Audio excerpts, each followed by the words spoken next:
Hey everybody. We're moving fast, so we want to get everybody to drinks and then casino night later. What are you doing later? You're up from LA. Is Hannah's gonna play? Maybe. You know. This is full circle though. So I was a mentor. How long ago was that? 2009. Holy shit. All right. And one of the companies, Udemy. Yeah.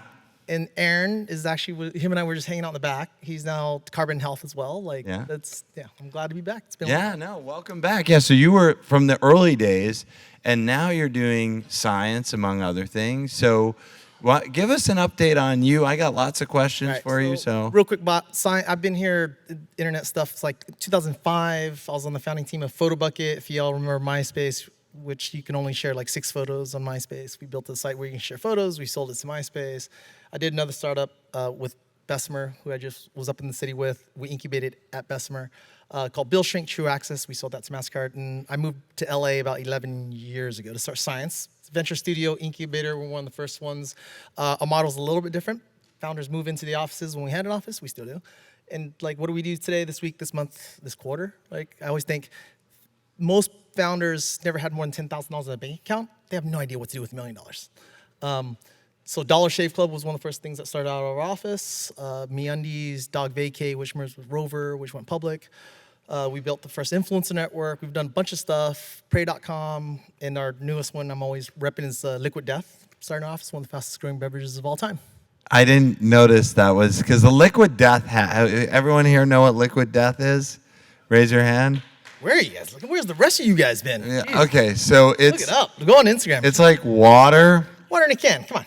It'll murder your thirst. Right, in cans versus plastic bottles, and maybe you could help you can pitch it better than I can. It looks like a beer, and right, Big Skull, Liquid Death. It's all comedy. Like 9 million followers on Instagram and TikTok. We spent probably $5 million in marketing. Got about $500 million in reach last year.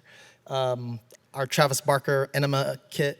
Enema of the State, his first, Blink 182, if any fans, their first album was Enema of the State. We did an Enema of the State kit. 1.6 billion impressions. It was the funniest thing. It's on Instagram, watch it.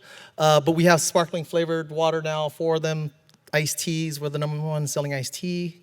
Amazon, Target, and we've already diversified 80% of our revenue away from just water. So. And the idea is just get rid of these plastic bottles that wind up in... So teaching culture is everything. Right, so if you look at Tesla, that's less about the fast car. It was a culture of like, hey, this is fucking cool. And the biggest change is that he convinced the entire world, every car manufacturer, to move electric. So we don't preach it. We do death to plastic. We donate. We make a lot of hilarious stuff about plastic.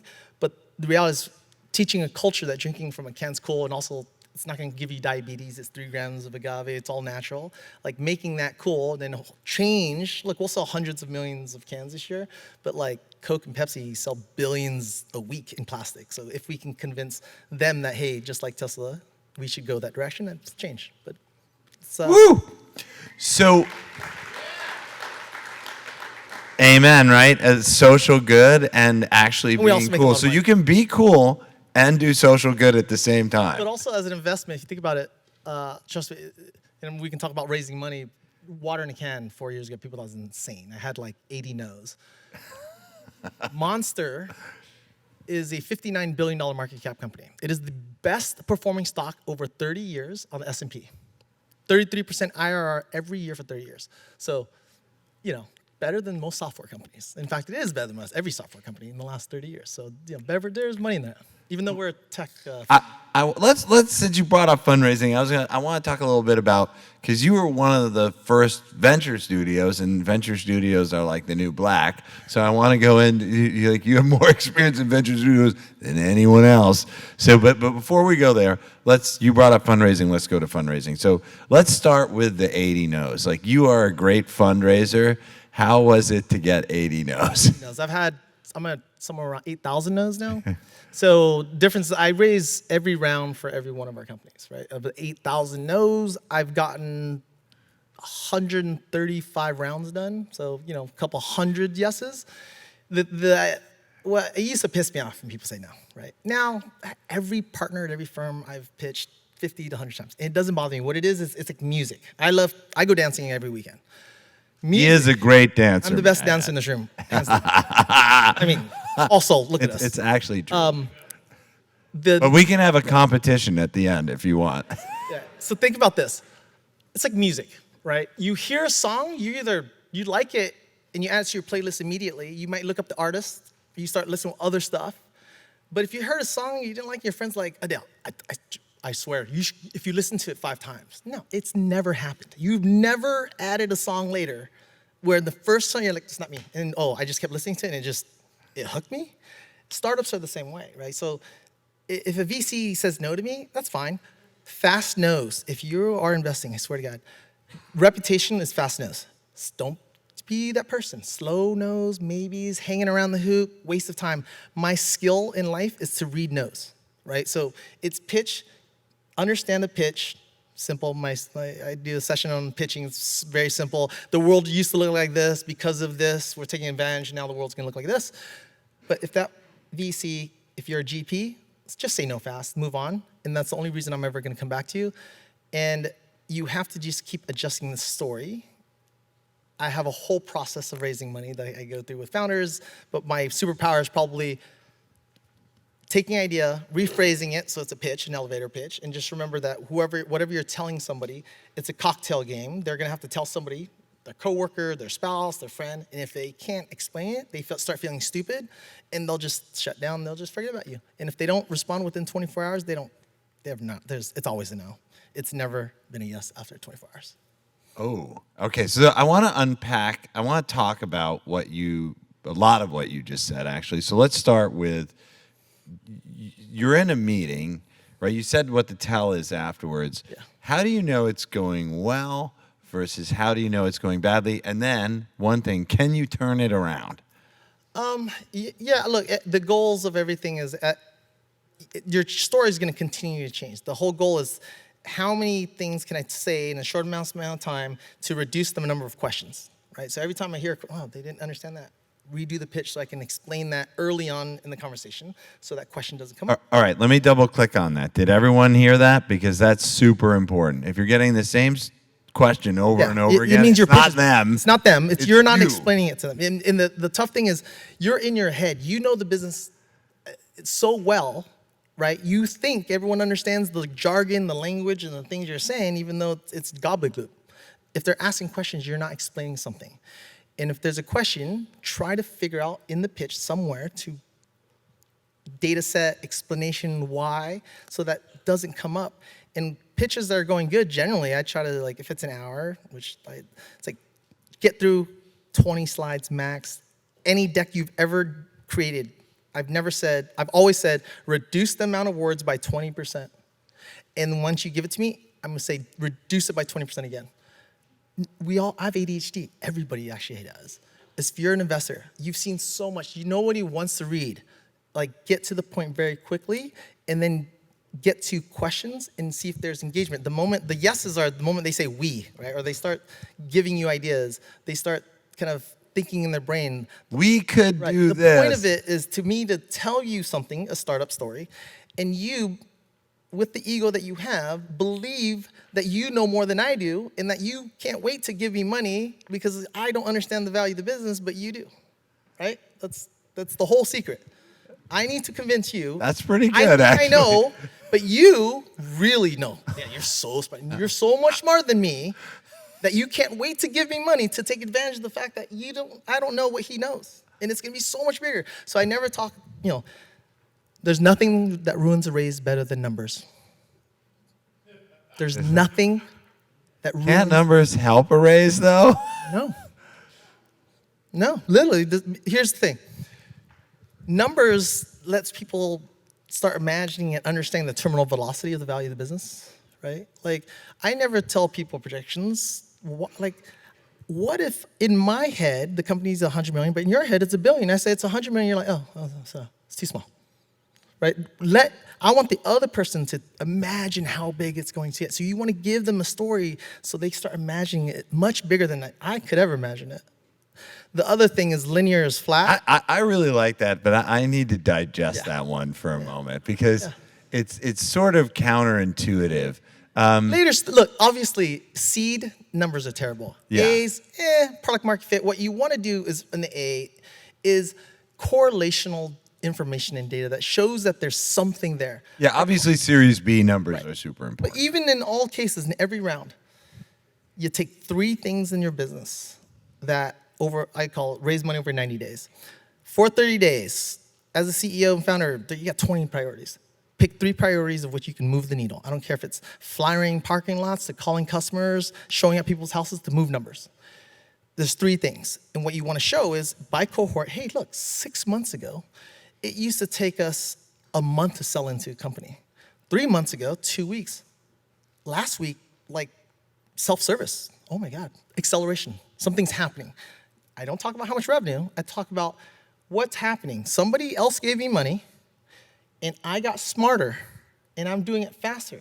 Adeo feels really good right now because some jerk off over here gave me money, and he's learning off the backs of the last person's money, right? And a confidence that if you give me money, I will do it faster and learn more, which creates value, right? Okay. So velocity, if you ever show a graph, if it does not show velocity, don't show the graph. Velocity is a year ago it was this, or let's go by city. When we launched in LA, it took us 6 months to get to $1 million. When we launched in New York, it took us 3 months. When we launched in Arizona, 2 months. Last week, we launched over here in San Diego, and we did it in a week. Something's, right? It's like this thing, like something's happening. I don't know what. It's all and it has some correlation. Maybe forget revenue. You could just say the time it took to get people to do X. It used to be a year ago, we'd get 1,000 downloads and only like 1 person would be around a month later. Now, like 90 of them are, right? So it's velocity. Linear, okay, is flat. Here's why. Revenue this month is $1 million. Next month is $1 million. Next month after that, it's growing, technically, right? But it's flat. As an investor, well, I'll just wait 12 months when you're at $12 million. Well, it's more expensive, sure, but I will trade risk all day, right? Yeah, I'll pay twice. The valuation is 2x. But I've reduced my risk by 90% because you hit those numbers. Velocity means if I don't come in now, FOMO, like I can't calculate the value. 3 months ago, we were doing $100,000. 2 months ago, $250,000 a day. Now it's like $80,000 a second. I can't do the math. Holy shit, I need to invest. But if it's constant, right? I can't do the math. I must invest. If it's constant, I'm Asian. Math is good, right? But if it's constant, 1, the next month 2, next month 3, 4, great. When you're I 100% agree. You can't get too. So pick 3 things in your business. It doesn't have to be revenue. It can be things that show velocity increase, customer engagement, conversion number, retention decrease. So I don't care if you're a SaaS company or consumer internet company. It just took less time over time, and that's velocity. It all relates to the health of the business and that something's happening. There's product market fit, revenue's growing, it's special, net revenue retention's increasing, right? All these things, I don't care the category, it doesn't matter, it's the same story. Do those things, 90 days, 30 days, focus on it. 30 days of raising. Oh, we weren't gonna raise, but look what's happening.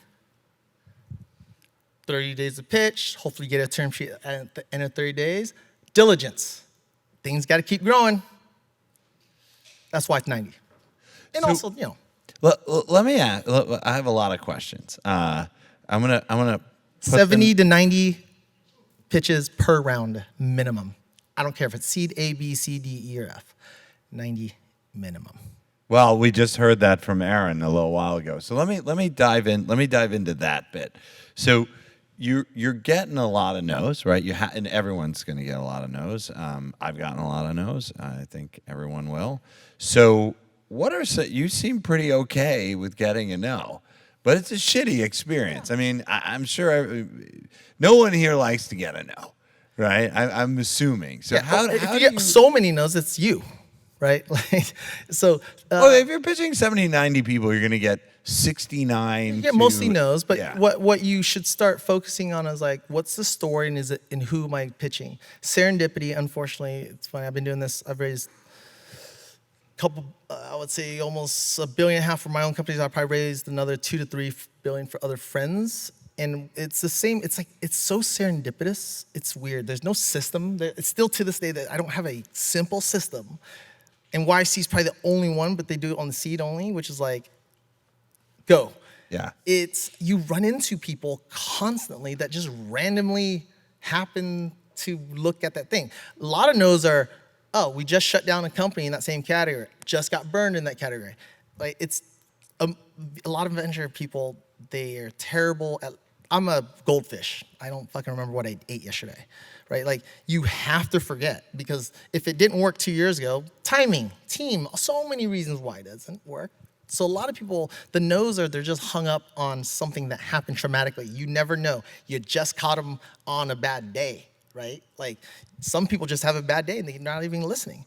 Sometimes serendipity is like, oh, we were just looking for that thing. And that, it's weird. It's luck, but then finding that thing, I have a whole index of types of investors. If you're a GP investor, by the way, do not tell people, I invest in everything. Dude, I'm never gonna call you, right? Like, be known, seed, A, B, enterprise, SaaS, CPG. It's like, now I know as a brand, I need to know who I call. If you're a generalist, you're just gonna get lucky, right? So your network better be massive. But the reality is, if I'm pitching and looking for people, like everything, if I go in and out, I know what I'm getting. If I go Chick-fil-A, I know exactly what I'm getting. Be great at one thing, right? There's very few cheesecake factories that are successful. So you're getting lots of no's. Yeah, the Cheesecake Factory suck, by the way. So you're getting lots of no's. And you're able to keep a super positive attitude, and you're able to walk in every pitch. So you learn from I've your only failed no's. one, in my entire career, failed one fundraise. And it was, the founder just gave up. It just, this mental wall just broke. He's like, I gotta go. I'm like, what do you do? I don't know. I'm gonna go work at Starbucks. It was crushing. But other than that, I have not failed a fundraise in my life. Right. So how do you keep that positivity up between the different times you're going out? Look, it's tough, right? The studio model for us is a little different. I take the burden of the fundraise for the founders. My job, founders, they're great at one thing. If they're great at fundraising, they wouldn't be building this company. Like, if you think about it, like, they'd be a banker. I'm really good at this. They're good at building whatever it is they're building. I want every hour, I always tell the founders, did you go to school to be a teacher? They're like, no. I'm like, why are you teaching everybody about your business? All these VCs, all they want to do is learn. If you think about it, like, VCs, all they do is learn from people for free. It's weird. Like you just learn. Oh, tell me about your business. Tell me about all your secrets. And CEOs, founders just tell them everything. Like, why did you just tell them everything? Like, how long did it take for you to figure that out? This is like if you want to know, write a fucking check. Right? Like, there's secret sauce in your business. So You can pay me, and I'll tell you. This is important. It is mentality and attitude, confidence. If you go in feeling desperate, people smell desperate, just like dating, right? Confidence is, hey, my shares in my company that I'm building are fucking valuable. In a way, you need to convince me why I should sell some shares to you. Because it's just money. Like, it's fucking money. It's commodity. There's 8,000 VCs now. I was just at a raise event last week. 8,000. That's insane, right? Zoom changed everything. I used to be on Sand Hill. I used to like map out. I'm like, okay, in a day, my best day on an 8-hour shift, like I can go to 6 VCs just because I'm like, okay, IVP's here, Red, Andreessen's across his way, NEA's next door.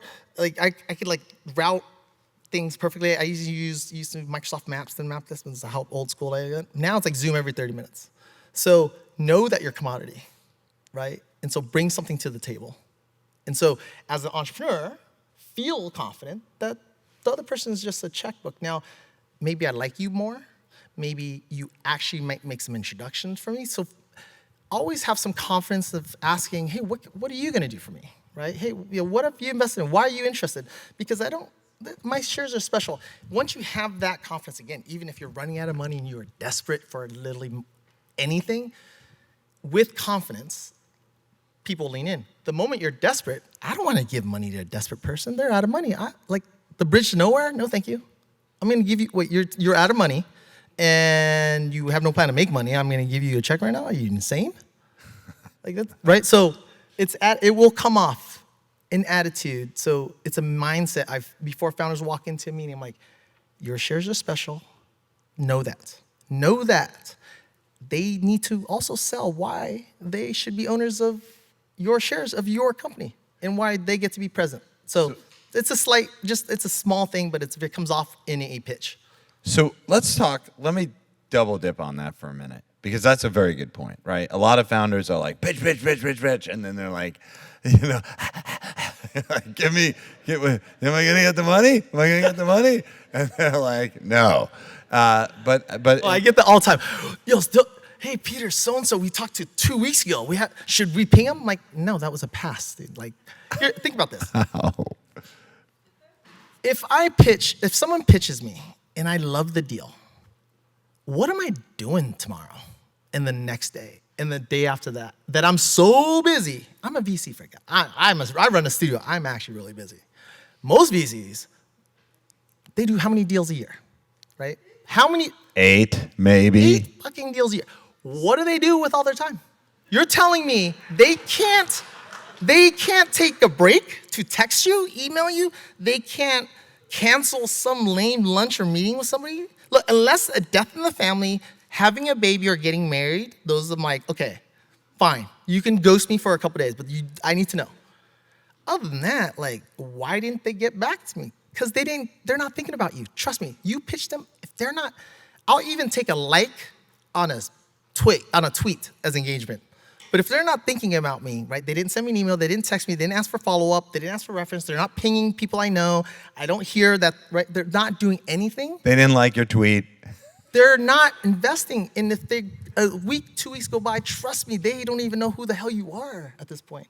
What they're doing is an option, right? What most investors, they're like, oh, they say nothing, and they wait for another signal. What is that other signal? They're kind of lazy. Well, it was if Adeo invests. I'll call me then, right?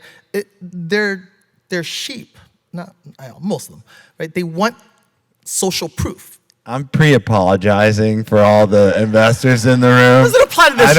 I don't feel like you're 7,900 other people. Snowflake. No. No, but look, we all do that. It's hard to have conviction without it, right? I hate people who I invite to dinner and they're like, who else is coming?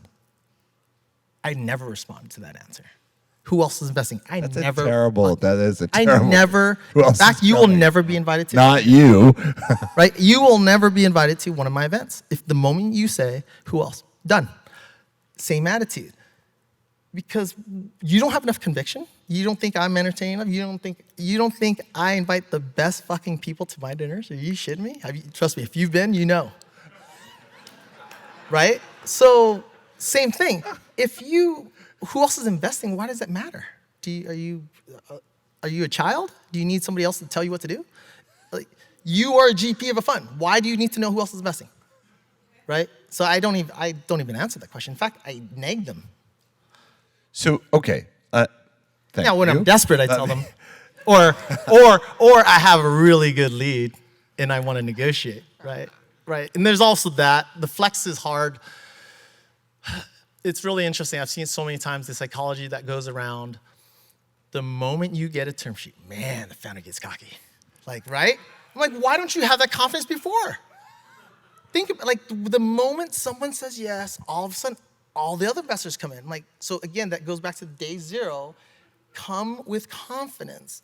And, the last thing is, whatever's happening in the round, tell the truth of one behind. So, when you say, how long have you been pitching?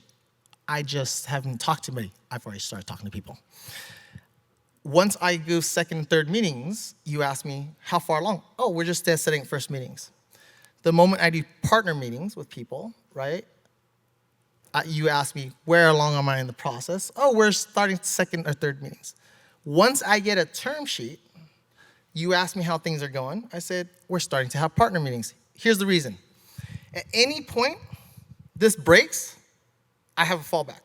But if I keep him paced in reality of what's happening, I lose my term sheet or I get the final terms and it's not what I want, I'm fucked, right? Yeah. Then So I'm always telling everybody else the truth of one step behind where I actually am, just in case. In term sheet. That's actually really good advice. I'm like, whoa. Things fall apart because the long form, as we all know, term sheet and long form are two fucking different things. So I always set it up front. Term sheet, what do you mean? What is going to be in the long form? I want to see a draft of a previous company's long forms. Roofers, board seats, blocker, right? The ones you want to look for. Dude, blocking right, bullshit stuff. 2x preference stacks, weird stuff like that. Like it's the things that matter. Oh, ESOP of 20%. No, that's just repricing the whole damn deal. So know these things, be one behind, so that if you negotiate,